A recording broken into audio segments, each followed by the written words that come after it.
Buenas tardes, respetables hermanos, respetables hermanas. Una vez más habla para ustedes el hermano Alexander Castellanos desde la Iglesia de Cristo en la República de El Salvador. Vamos como siempre a pedir la dirección de nuestro Señor a través de la oración. Padre Celestial, te agradecemos infinitamente porque nuevamente me permites, Señor, poder estar transmitiendo tu palabra. Que lo que diga sea para honrarte y sea para edificación de todos quienes escuchan. Oramos en el nombre de nuestro Señor Jesucristo. Amén. Amén. Bueno, estamos transmitiendo todos los lunes a través de Mensaje para Salvación y a través de mi especial programa Cultivando Vidas para Cristo, el libro de Colosenses, o si usted prefiere, llámele carta. Estamos en el subtema que trata sobre los esfuerzos de Pablo por los colosenses. Y estamos en la parte final donde estamos hablando acerca de la aplicación que se nos da a través de este capítulo 1. Hoy vamos a ver la parte séptima y con esta parte, hermanos, voy a dar por finalizada el capítulo 1. Como ustedes pueden ver, es un estudio extenso, es muy extenso. Hoy será la lección número 51 en ese subtema, esfuerzos del apóstol Pablo por los colosenses, en la parte 7.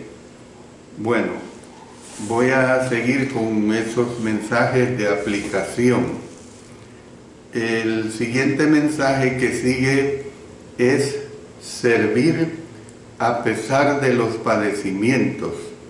Y esto lo tenemos en Colosenses 1, 24 al 26.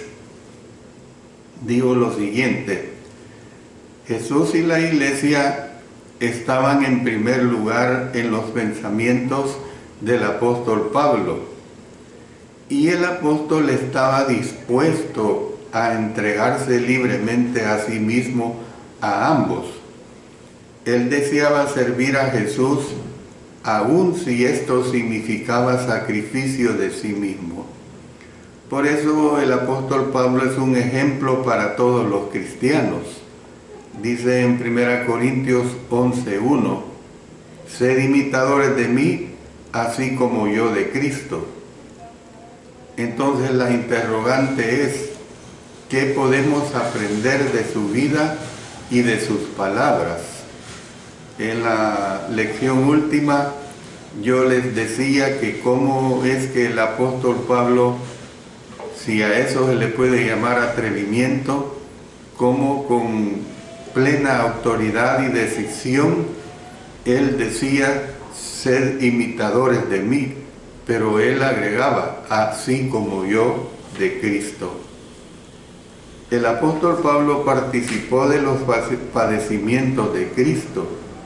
Dice en Colosenses 1:24, ahora me gozo, noten, en lo que padezco por vosotros, y cumplo en mi carne lo que falta de las aflicciones de Cristo por su cuerpo, que es la Iglesia. También quiero recordarles que si ustedes tienen sus peticiones de oración, las pueden hacer llegar y nosotros con todo gusto las vamos a tomar en cuenta. Entonces, Jesús no ha prometido a los cristianos que estarán libres de persecución. Al contrario, a los que viven para Él es precisamente persecución lo que se les promete. Noten lo que nos dice también el apóstol Pablo en 2 Timoteo 3:12. Y también todos los que quieren vivir piadosamente en Cristo Jesús padecerán persecución. Entonces, por esta razón es de esperar que se levante oposición en contra de nosotros. Dice en 1 Pedro 4:12, amados, no os sorprendáis del fuego de prueba que os ha sobrevenido como si alguna cosa extraña os aconteciese. En tales casos, nosotros hemos de bendecir y no maldecir, y más bien orar por los que desean hacernos daño. Dice Mateo 5:44, pero yo os digo, amad a vuestros enemigos, bendecid a los que os maldicen, haced bien a los que os aborrecen, y orad por los que os ultrajan y os persiguen.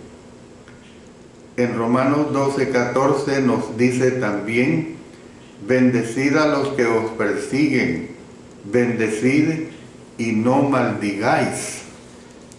Entonces, ¿qué es lo que vemos? Jesús es el ejemplo de padecimiento con paciencia. Es lo que nosotros podemos ver. Jesús es el ejemplo de padecimiento con paciencia. Dice en 1 Pedro 2:21, pues para esto fuisteis llamados, porque también Cristo padeció por nosotros, dejándonos ejemplo para que sigáis sus pisadas. Al igual que Cristo, el apóstol Pablo padeció de buena gana por el cuerpo, la iglesia. Ya hemos leído Colosenses 1:24, lo repito, ahora me gozo en lo que padezco por vosotros y cumplo en mi carne lo que falta de las aflicciones de Cristo por su cuerpo, que es la iglesia. Entonces podemos nosotros ver que nosotros como cristianos que somos, debemos tener la iglesia en el primer lugar de nuestros pensamientos. Esto implica oraciones, esfuerzos por enseñar, el uso del dinero y el estilo de vida que llevamos, o sea, el estilo de vida en nuestra vida cristiana. El cristiano no debe vivir ni por un momento de un modo que atraiga reproche sobre la iglesia. Y esta es la realidad que nosotros tenemos que entender claramente. Debemos estar dispuestos a entregarnos a nosotros mismos por la iglesia, del mismo modo que Cristo se entregó a sí mismo por ella. Si bien continuamente usamos esta cita de Efesios 5:25, donde se hace un parangón entre lo que es el matrimonio y lo que es la iglesia, dice, maridos, amad a vuestras mujeres, así como Cristo amó a la iglesia y se entregó a sí mismo por ella. Luego nos dice 1 Juan 3:16, en esto hemos conocido el amor, en que Él puso su vida por nosotros. También nosotros debemos poner nuestras vidas por los hermanos. El apóstol Pablo consideraba su padecimiento como un tipo de mayordomía. Nos dice en Colosenses 1:25, ya hemos leído el 24, dice, de la cual fui hecho ministro, según la administración de Dios que me fue dada para con vosotros, para que anuncie cumplidamente la palabra de Dios. Entendía que trabajaba para Jesús, era simplemente un mayordomo de su tiempo, sus posesiones y sus talentos. Los cristianos, en otras palabras, podemos aprender a pensar de este modo. Nuestros hogares, nuestras cuentas bancarias, nuestras posesiones pertenecen a Jesús. Todo lo que somos y todo lo que tenemos es de Él. Debemos usar nuestras bendiciones para Jesús como mejor podamos. Algunos cristianos dan la impresión de creer que después de dar al Señor, cuando se recoge una ofrenda o la ofrenda el primer día de la semana, el resto del dinero que les queda es de ellos para gastarlo como deseen. Dios no solo ve las ofrendas, sino que también toma en cuenta cómo una persona usa todo lo que tiene. Bueno, pasemos a otra aplicación que tenemos de este capítulo 1. Y la siguiente aplicación es llevar a otros a Cristo. Y esto está comprendido en los versículos 26 al 28. El apóstol Pablo trabajaba para dar a conocer un misterio. Dice en Colosenses 1, 26 y 27, el misterio que había estado oculto desde los siglos y edades, pero que ahora ha sido manifestado a sus santos, a quienes Dios quiso dar a conocer las riquezas de la gloria de este misterio entre los gentiles, que es Cristo en vosotros, la esperanza de gloria. Bajo el Antiguo Testamento, el plan de salvación de Dios era desconocido, totalmente desconocido. Claro, el Antiguo Testamento nos llevó a lo que sería con la llegada del Mesías, con la llegada del Señor Jesucristo y todo lo que enseñó en sus 3,5 años. Entonces, cuando estoy expresando que bajo el Antiguo Testamento el plan de salvación de Dios era desconocido, este siguió siendo un misterio hasta que fue revelado en el Nuevo Testamento.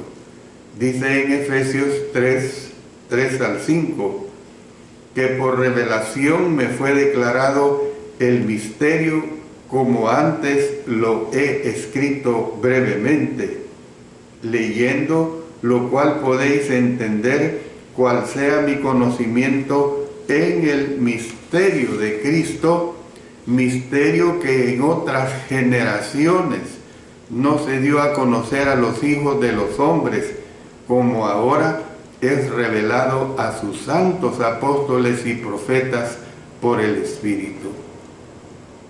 La obra del apóstol Pablo consistía en ayudar a otros a entender el plan de Dios para salvar y unir a la humanidad. Este es un objetivo de todo cristiano. Realmente todo cristiano, mientras nos dé vida, facultades mentales y las espirituales, por supuesto, nuestro objetivo debe ser dar a conocer las buenas nuevas de salvación a las personas. Aún hoy, la Biblia sigue siendo un misterio para los que no entienden los requisitos de la salvación. Los seguidores de Cristo han de tratar de ayudar a otros a conocer lo que Dios desea para su salvación. Y esto es bien claro. Nosotros estamos rodeados de personas que no tienen ningún interés en escudriñar los misterios de Dios, la voluntad de Dios, lo que Dios tiene para todo ser humano. Y así va a ser siempre. Usted que me escucha lo entiende perfectamente en donde usted reside, que hay una cantidad de personas que son totalmente indiferentes a la palabra de nuestro Dios.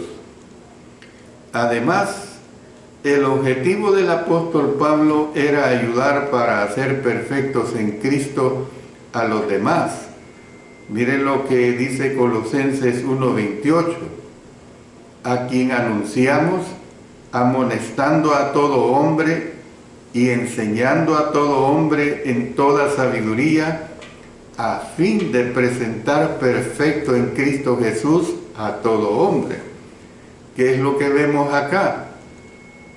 Que el propósito del apóstol Pablo consistía no solo en llevar a las personas a comenzar la vida cristiana, sino también en ayudarles a llegar a ser cristianos maduros y a cultivar los atributos de fieles seguidores de Cristo.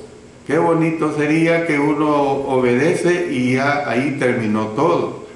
Y haga lo que haga, cuantos pecados se hagan, al fin y al cabo hemos sido bautizados y ese bautismo nos garantiza nuestra salvación. No es así. La comisión que se le ha hecho al cristiano es en el sentido de animar a otros a crecer para llegar a ser como Jesús. Esta es especialmente la responsabilidad de los dirigentes de la Iglesia del Señor, que están a cargo de equipar a los santos y de ayudarlos a madurar, porque miren lo que dice Efesios 4:11 al 13. Y él mismo constituyó a unos apóstoles, a otros profetas, a otros evangelistas, a otros pastores y maestros, a fin de perfeccionar a los santos para la obra del ministerio, para la edificación del cuerpo de Cristo, hasta que todos lleguemos a la unidad de la fe y del conocimiento del Hijo de Dios, a un varón perfecto, a la medida de la estatura de la plenitud de Cristo. Entonces, ¿qué es lo que nosotros vemos acá, hermanos? La forma de llegar a ser perfectos en Cristo es precisamente cultivar cualidades espirituales como las de nuestro Señor Jesucristo. Usted sabe bien, por ejemplo, cuando el agricultor siembra la semilla, ¿qué es lo que hace? El agricultor le da mantenimiento, le da cuidado contra las plagas, contra todo, riega. Por eso generalmente en los países cuando llega la estación lluviosa, se espera esta estación lluviosa para que haya agua y las plantas puedan germinar, crecer y dar el fruto esperado. Eso es lo que se espera de cada uno de nosotros. Esa es la realidad, pues, que nosotros tenemos que entender al respecto de esta situación.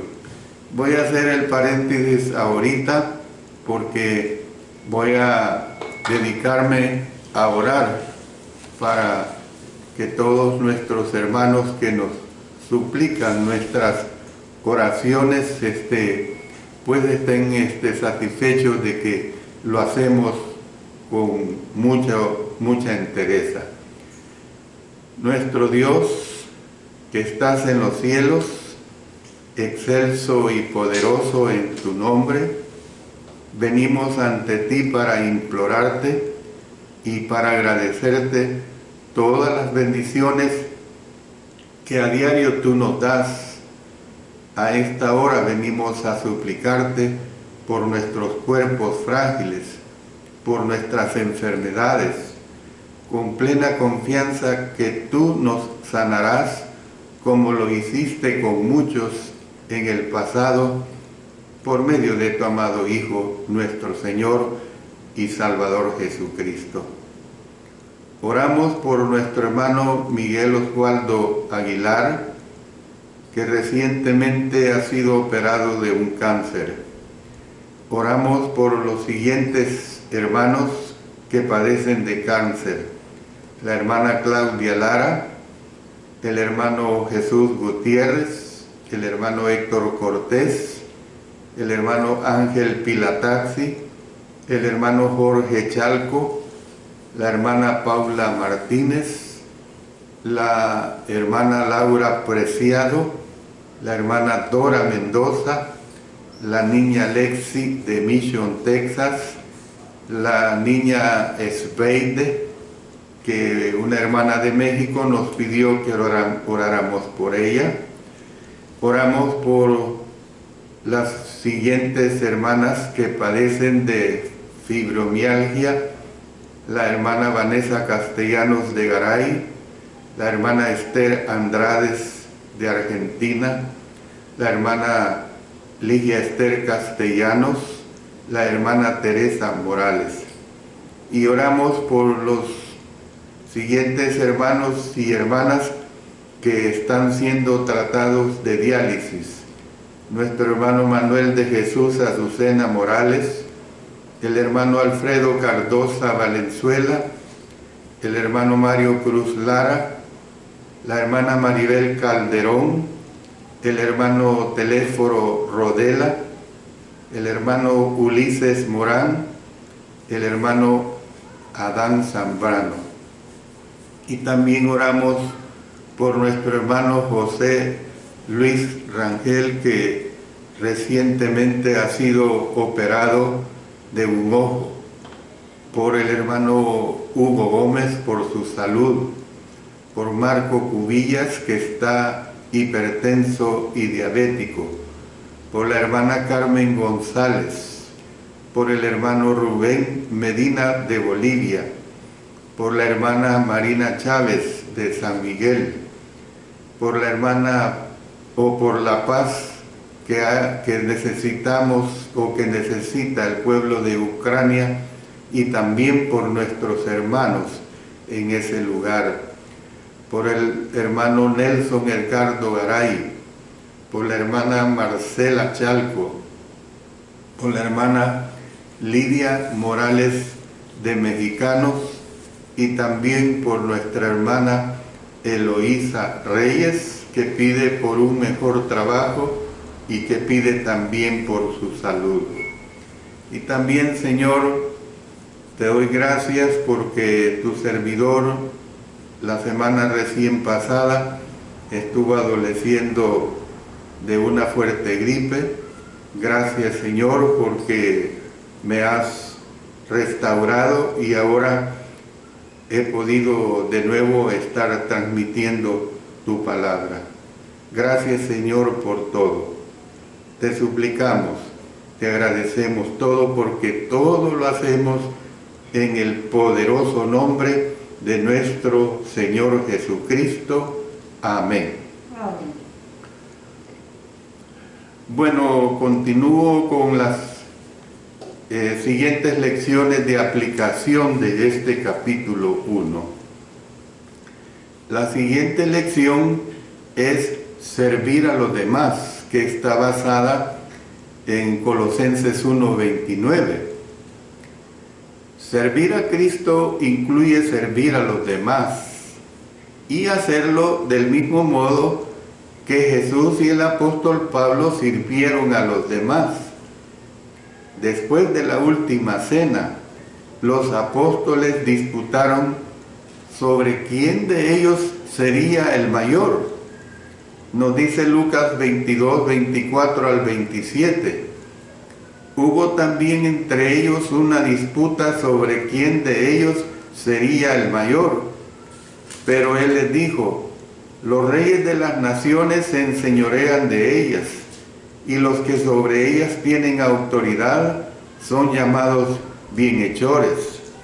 Mas no así vosotros, sino sea el mayor entre vosotros como el más joven, y el que dirige como el que sirve. Porque ¿cuál es mayor, el que se sienta a la mesa o el que sirve? No es el que se sienta a la mesa, mas yo estoy entre vosotros como el que sirve. También el Señor Jesús les dio un ejemplo para enseñarles que el mayor es el que sirve. Y vamos a leer una extensa porción del Evangelio de Juan capítulo 13, versículos 1 al 15. Es muy hermoso sobre lo que estoy hablando del servir a los demás. Antes de la fiesta de la Pascua, sabiendo Jesús que su hora había llegado para que pasase de este mundo al Padre, como había amado a los suyos que estaban en el mundo, los amó hasta el fin.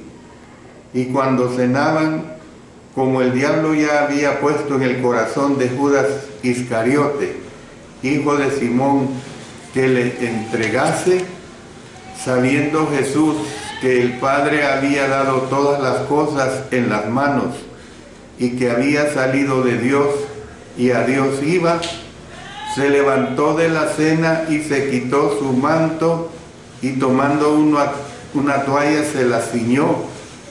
Luego puso agua en un lebrillo y comenzó a lavar los pies de los discípulos y a enjugarlos con la toalla con que estaba ceñido. Entonces vino a Simón Pedro y Pedro le dijo: Señor, ¿tú me lavas los pies? Respondió Jesús y le dijo: lo que yo hago, tú no lo comprendes ahora, mas lo entenderás después. Pedro le dijo: no me lavarás los pies jamás. Jesús le respondió: si no te lavare, no tendrás parte conmigo. Le dijo Simón Pedro: Señor, no solo mis pies, sino también las manos y la cabeza. Jesús le dijo: el que está lavado no necesita sino lavarse los pies, pues está todo limpio, y vosotros limpios estáis, aunque no todos.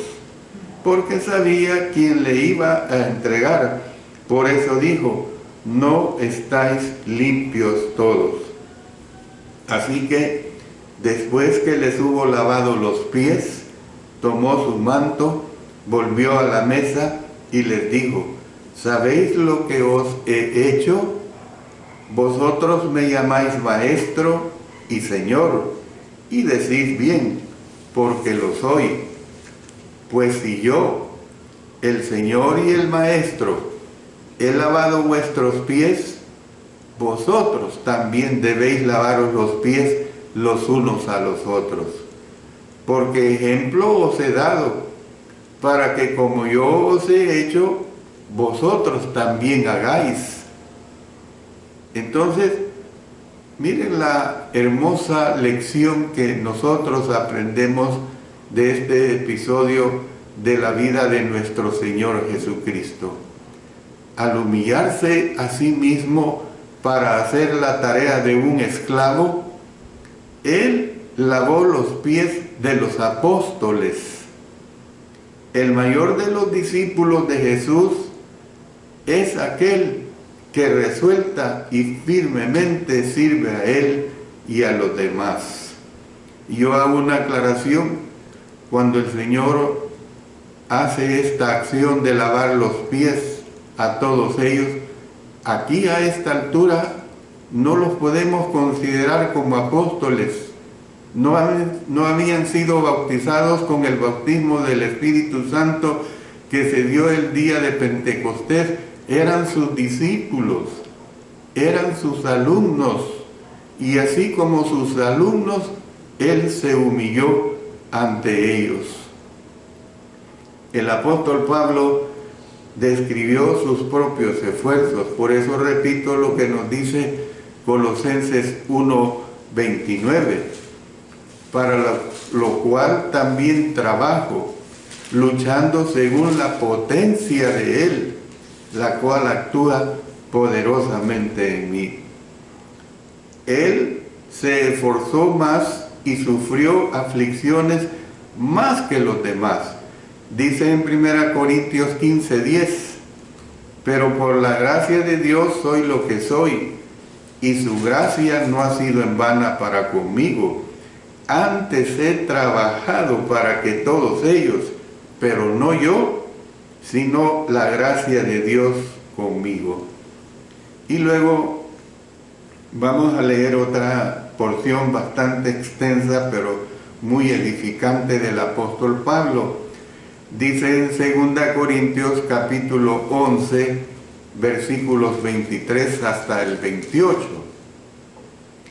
Son ministros de Cristo, como si estuviera loco, hablo.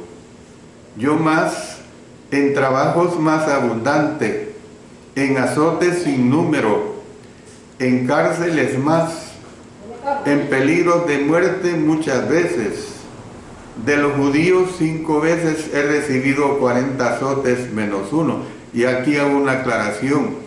Se dice que cuando se dice 40 azotes menos uno, era porque había un temor de pasarse a 41 azotes.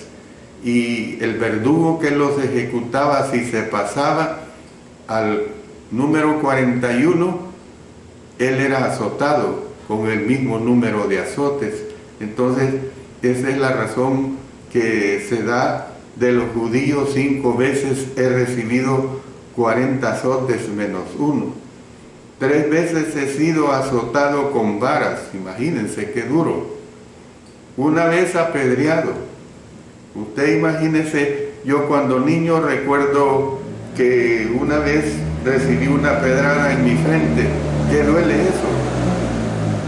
Usted imagínese ser apedreado como lo eran las personas en este tiempo por orden y mandato de la ley antigua, que así tenía que castigarse.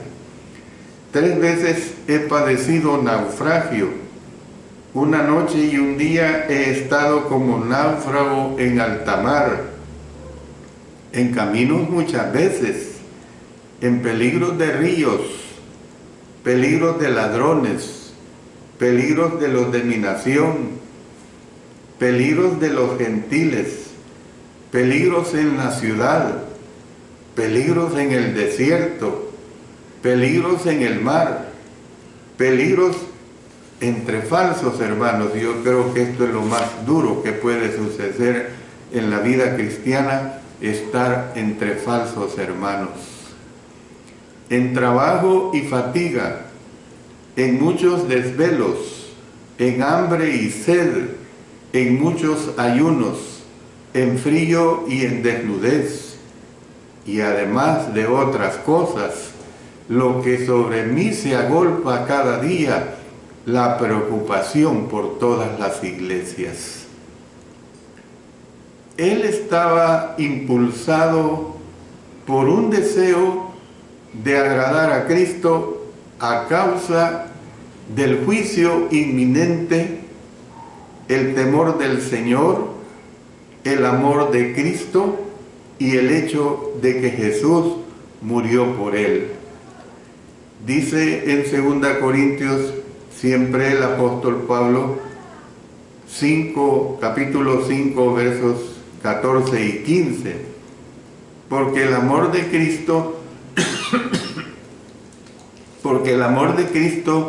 nos constriñe, pensando esto, que si uno murió por todos, luego todos murieron, y por todos murió, para que los que viven ya no vivan para sí, sino para aquel que murió y resucitó por ellos.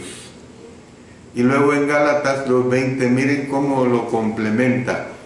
Con Cristo estoy juntamente crucificado, y ya no vivo yo, mas vive Cristo en mí. Y lo que ahora vivo en la carne, lo vivo en la fe del Hijo de Dios, el cual me amó y se entregó a sí mismo por mí. Entonces, ¿qué es lo que vemos? Al considerar qué fue lo que causó el servicio dedicado del apóstol Pablo, cada cristiano puede motivarse a cumplir su lugar especial de servicio. Dice en Romanos 12, 6 al 8, de manera que, teniendo diferentes dones, según la gracia que nos es dada, si el de profecía, úsese conforme a la medida de la fe, o si de servicio, en servir, o el que enseña en la enseñanza, el que exhorta en la exhortación, el que reparte con liberalidad, el que preside con solicitud, el que hace misericordia con alegría. Dios me dio a mí la bendición de ser un instructor. Decir maestro para mí es mucho, porque maestro es el Señor. Un instructor de la palabra de nuestro Dios. Yo no soy un orador. Los oradores tienen el don de persuadir, de atraer, pero Dios me dio la bendición de enseñar su divina palabra. Gracias doy a Él. Bueno, paso a la última lección de aplicación y con esto voy a terminar el capítulo 1. Yo les invito a que para el siguiente lunes 28 de noviembre, año 2022, pasemos ya al inicio del capítulo 2, que les aseguro que será de mucha edificación. ¿Cuál es la última lección? Bueno, servir por el poder de Dios, también basado en el versículo 29. Dios estaba trabajando por medio del apóstol Pablo. Por eso repito el versículo 29, para lo cual también trabajo, luchando según la potencia de Él, la cual actúa poderosamente en mí. Si Dios hacía toda la obra, la mediación humana no sería necesaria. Es decir, ¿cómo es posible que Dios iba a hacer todo y no iba a usar a los hombres? A los hombres que Él escogió, a los hombres consagrados, al apóstol Pablo que nos dejó 14 epístolas. ¿Cómo no los iba a usar? Entonces, si Dios hacía toda la obra, la mediación humana no sería necesaria. Dios, no obstante, ha puesto el glorioso evangelio en las manos de los cristianos. Dice en 2 Corintios 4:7, pero tenemos este tesoro en vasos de barro, para que la excelencia del poder sea de Dios y no de nosotros.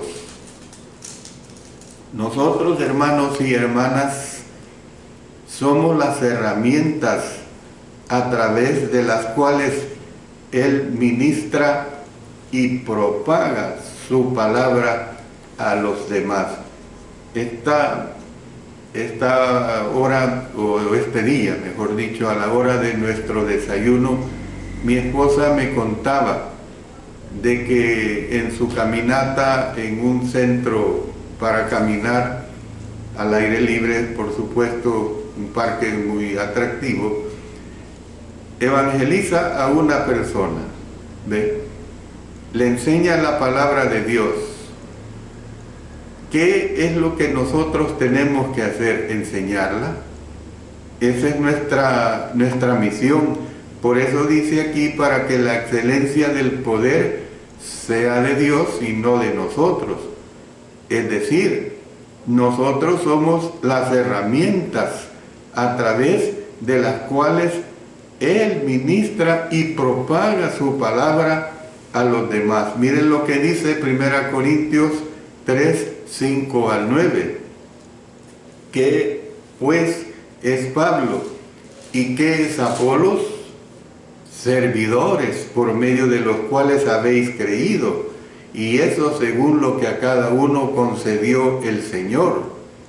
Yo planté, Apolos regó, pero el crecimiento lo ha dado Dios. Siempre el honor, hermanos y hermanas, es para Dios. Así que ni el que planta es algo, ni el que riega, sino Dios que da el crecimiento.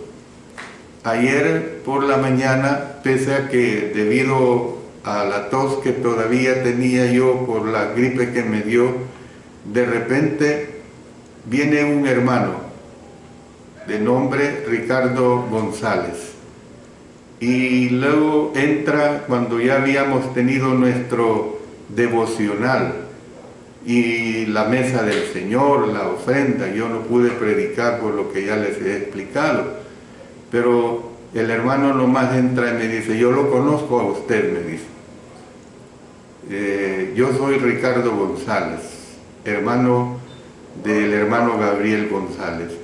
Y empiezo a hacer memoria y realmente me doy cuenta pues cómo es que la palabra se siembra y cómo a través de los años, a través de las décadas, esta palabra tiene fruto.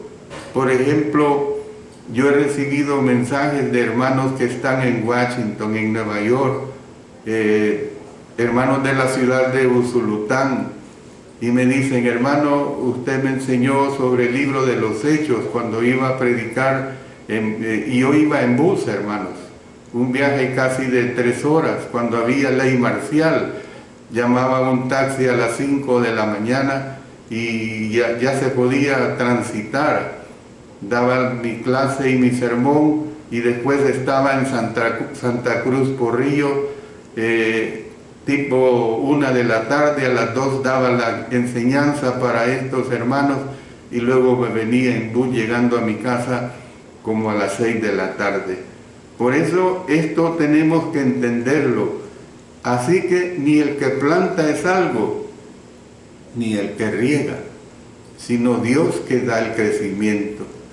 Y el que planta y el que riega son una misma cosa, aunque cada uno recibirá su recompensa conforme a su labor. Porque nosotros somos colaboradores de Dios, y vosotros sois labranza de Dios, edificio de Dios. La orden de marcha de Jesús es en el sentido de que los cristianos lleven su mensaje a todo el mundo. Voy a terminar con los siguientes textos que son muy edificantes.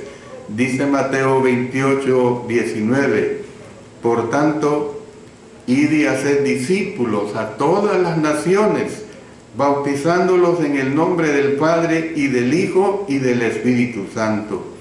Y luego en Marcos 16, 15 y 16 nos dice: y les dijo: id por todo el mundo y predicad el Evangelio a toda criatura. El que creyere y fuere bautizado será salvo, mas el que no creyere será condenado. Entonces, Él fortalece a los que de buena gana le obedecen.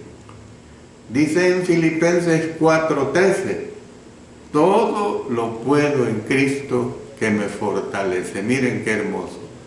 Todo lo puedo en Cristo que me fortalece. Los cristianos, hermanos y hermanas, debemos de tomar con seriedad cada oportunidad de servir a Jesús.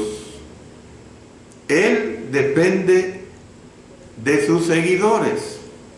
Por eso es que nosotros tenemos que hacer seguidores. Depende de sus seguidores para completar la gran obra que comenzó, la obra de buscar y de salvar a los perdidos. Que Dios bendiga su bendita palabra, hermanos. Que Dios bendiga a cada uno de ustedes y que nosotros seamos transmisores de esa verdad. Oremos. Padre eterno, te damos gracias porque tú y nadie más que tú permites a tu servidor, juntamente con mi esposa y con todos los hermanos y hermanas y aún amigos que escuchan esta palabra, que los frutos se den. Señor Dios Todopoderoso, tú sabes que lo hacemos con una entrega totalmente muy definida, y esa entrega es la de un día estar eternamente contigo. En el nombre de nuestro Señor Jesucristo. Amén. Amén.